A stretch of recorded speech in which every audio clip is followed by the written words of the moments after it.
when we talk about the underserved communities and veterans, I think this is a very powerful note to end on. Mental health equity is a critical topic, Thomas. How do you see us, or how do you see the landscape shifting, and what role do we all play in creating accessibility and a culturally competent care to provide to those who need it most? Yeah. Look, if you're a veteran, you got the VA, and the VA is trying in their way. I dealt with that VA 4 decades ago, and it wasn't anything you wanted to go to. Today, the VA is, you know what, my hat's off to them. They're very much trying. The problem is, if you're not a veteran, you don't have access to that. So what do you do to get accessibility? Again, I wrote in the book the story that brought about my introduction into youth. And I looked at other things because as a social worker, I've worked with the homeless. I've worked with those that are addicted.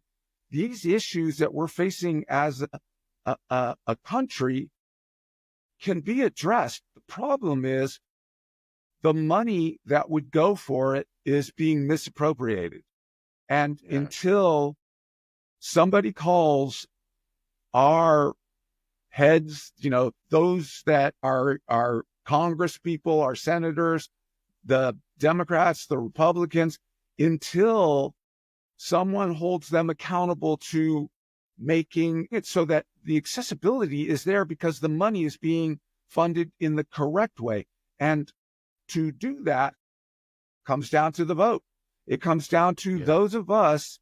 That is the only way that I see us being able to create accessibility for everybody across the board.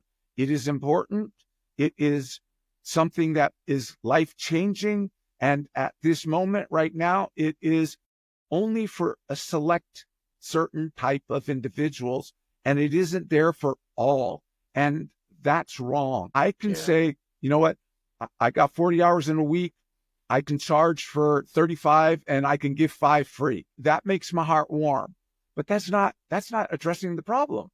The problem is that we have to create the financial stream that goes into paying so that everybody has accessibility. And if you go to the book that I wrote, it's this one right here.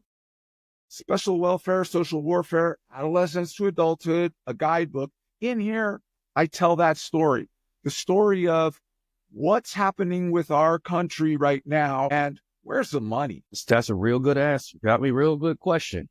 Real good question. And I bring those points up. Yeah. It's stated there in a way that I'm not telling you have to do it.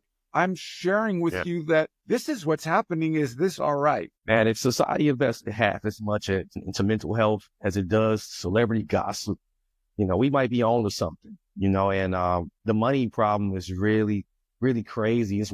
And I really hope that you continue to advocate, on the behalf of for those who don't realize this is a problem. I really hear the passion and fire and the way you speak about it.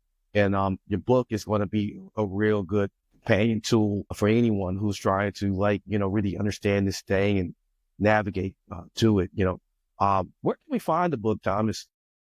Yeah, that's perfect. Thank you. My nonprofit is thehonorboundacademy.org. All one word, thehonorboundacademy.org. And in there is the book, but it's also my story. I do blogs in there that explain what I'm looking at through the eyes of the social worker. There's also the various platforms of Facebook and LinkedIn. All of those are there where you can tap into it. And I've had it so that it's universal. No matter where you go, you have the ability to understand what it is that I've seen, what I'm seeing, and what I'm suggesting as far as what can be done.